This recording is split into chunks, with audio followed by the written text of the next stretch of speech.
Wani mutum mai shekara 25 mai suna Sufiyanu Aliyu an kama shi bisa zargin kashe matarsa 'yar shekara 15 mai suna Suwaiba Abubakar Bawa a ƙauyen Gwanyel, ƙaramar hukumar Tangaza ta jihar Sokoto.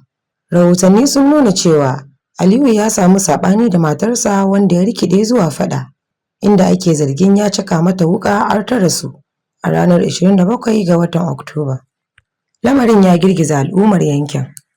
Mai magana da yawun 'yan sanda na jihar Sokoto, DSP Ahmad Rufa'i, ya tabbatar da faruwar lamarin, inda ya ce hukumar ta samu kira daga wani mazaunin yankin da misalin karfe 8 na dare ranar da abin ya faru. 'Yan sanda suka garzaya wurin suka kama wanda ake zargi.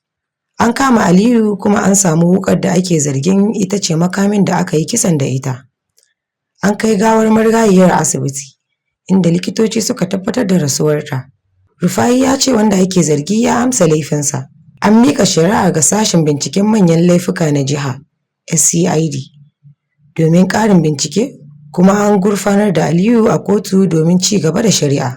Kwamishinan 'yan sandan jihar Sokoto, CP Ahmad Musa, ya yaba wa jami'an da suka taka rawa wajen gaggawar kamu, tare da tabbatar wa jama'a cewa rundunar 'yan sanda za ta ci gaba da kare rayuka da dukiyoyin jama'a tare da tabbatar da adalci.